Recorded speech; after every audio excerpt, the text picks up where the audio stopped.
this video. So in this video, we are going to cover software engineering, the subject of MSBT case scheme.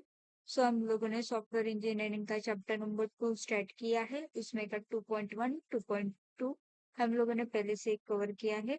इस video के अंदर हम लोग 2.3 cover करने वाले हैं, जो कि है रिक्वायरमेंट इंजीनियरिंग. इसमें हम लोगों ने रिक्वायरमेंट इंजीनियरिंग के प्रोसेस जो है वो देखेंगे, राइट. उसके अंदर हम लोगों ने इंसेप्शन, इनिशिएशन, एलोबरेशन, नेगोशिएशन, ये 4 प्रोसेस देख लिए थे.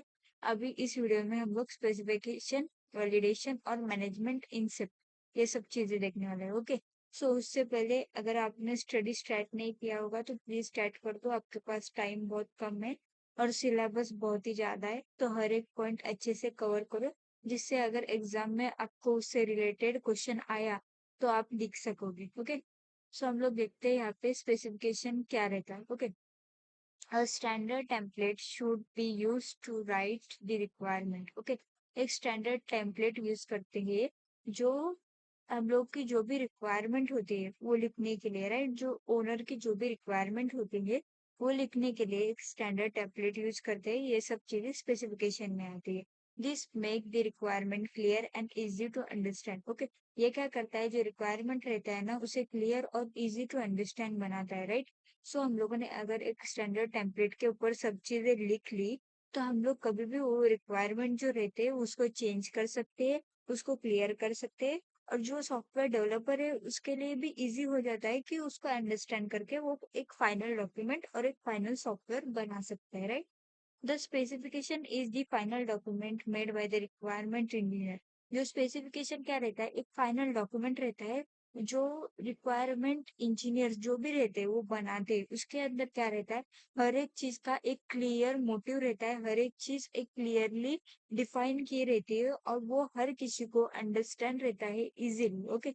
सो स्पेसिफिकेशन के अंदर जो फाइनल डॉक्यूमेंट रहता है वो रिक्वायरमेंट इंजीनियर के थ्रू बनाया जाता है. It's act has the base of for future software work. Okay. So ये क्या रहता है, एक बेस के हिसाब से एक्ट करता है फॉर फ्यूचर सॉफ्टवेयर. ओके. जो भी फ्यूचर्स के अंदर सॉफ्टवेयर हम लोग बनाने वाले हैं उसके लिए एक बेस का वर्क करता है स्पेसिफिकेशन. ओके. उसके अंदर क्या रहता है, स्टैंडर्ड टेम्पलेट रहता है, एक clear and easy to understand रहता है, वो एक फाइनल डॉक्यूमेंट रहता है और बेस फॉर फ्यूचर सॉफ्टवेयर रहता है. ओके. सो अभी नेक्स्ट पॉइंट हम लोग देखते हैं वैलिडेशन. अभी वैलिडेशन क्या रहता है वो हम लोग देखेंगे. Okay. After requirement are written they must be check for quality. जब भी हम लोग का रिक्वायरमेंट हो जाता है, ओके, हम लोग का रिक्वायरमेंट फुलफिल हो जाता है, लेकिन हम लोग को क्वालिटी चेक करना पड़ता है कि सॉफ्टवेयर का क्वालिटी कैसा है. सो हम लोग का जब भी रिक्वायरमेंट फुलफिल हो जाता है तभी क्या करते हैं, सॉफ्टवेयर का जो भी क्वालिटी है वो चेक करते हैं, right. Validation make sure all requirement are clear and correct. Validation के अंदर क्या करता है, वो श्योर करता है कि हर एक रिक्वायरमेंट है जो क्लियर होनी चाहिए और वो ही रिक्वायरमेंट करेक्ट होनी चाहिए. Okay. The team checks if the requirement are easy to understand and correct. Okay. जो टीम रहती है, सॉफ्टवेयर जो भी बनाती है, वो टीम जो रहती है वो चेक करती है कि जो रिक्वायरमेंट है वो इजी टू अंडरस्टैंड और करेक्ट है. मतलब हम लोगों ने जो ओनर का रिक्वायरमेंट लिखा है, राइट, तो वो रिक्वायरमेंट हम लोगों ने लिखा है, लेकिन वो रिक्वायरमेंट फुलफिल होती है या नहीं, वो रिक्वायरमेंट करेक्ट है या नहीं, और वो इजी टू अंडरस्टैंड है. ये सब चीजें वैलिडेशन के अंदर चेक होती है. Okay. Validation team includes. Validation के अंदर क्या रहता है, पहला सॉफ्टवेयर इंजीनियर्स रहते हैं, दूसरा कस्टमर रहता है, तीसरा यूजर रहता है and fourth is others. Okay. Others लोग भी उसको यूज करके देखते हैं, यूजर्स भी यूज करते हैं, कस्टमर भी यूज करते हैं और सॉफ्टवेयर इंजीनियर्स भी यूज करते हैं. ये सब चीजें वैलिडेशन के अंदर रहती है. ओके. सो हम लोग नेक्स्ट देखते हैं रिक्वायरमेंट मैनेजमेंट. अभी रिक्वायरमेंट मैनेजमेंट के अंदर क्या रहता है, requirement management is about finding, checking and updating requirement. इसके अंदर क्या रहता है, जो रिक्वायरमेंट है उसको फाइंड करना, उसको चेक करना, उसको अपडेट करना, ये सब चीजें रिक्वायरमेंट मैनेजमेंट के अंदर आती है. ओके. रिक्वायरमेंट कैसे कैसे रिक्वायरमेंट ओनर को चाहिए, राइट, कस्टमर को चाहिए, उसको चेक करना, अगर वो अच्छे से परफॉर्म हो रही है तो ठीक है, नहीं तो उसको अपडेट करना, ये सब चीजें रिक्वायरमेंट मैनेजमेंट के अंदर आती है. Okay. The team keeps track of any changes as the project move forward. Okay.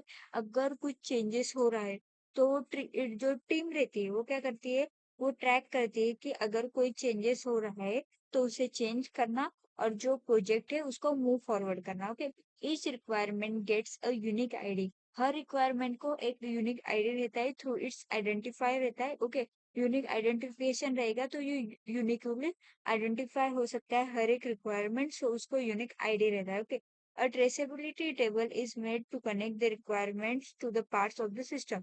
जो ट्रेसेबिलिटी मतलब जो भी सॉफ्टवेयर का सिस्टम का टूल रहता है, राइट, जो हम लोग सॉफ्टवेयर डेवलपमेंट के लिए यूज करते हैं, तो उसे क्या करता है, वो ट्रेसेबिलिटी टेबल जो रहता है वो कनेक्ट करता है रिक्वायरमेंट के साथ, is a part of the system, जिसके अंदर उसका requirement, design component, test case, user stories, सब कुछ रहता है, राइट।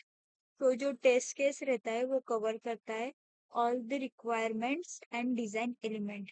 तो यही रहता है रिक्वायरमेंट मैनेजमेंट के अंदर। ओके, सो हम लोगों ने आज के इस वीडियो में क्या देखा, हम लोगों ने स्पेसिफिकेशन देखा, उसके अंदर standard template, clear and easy to understand, final document और बेस फॉर फीचर रहता है ये।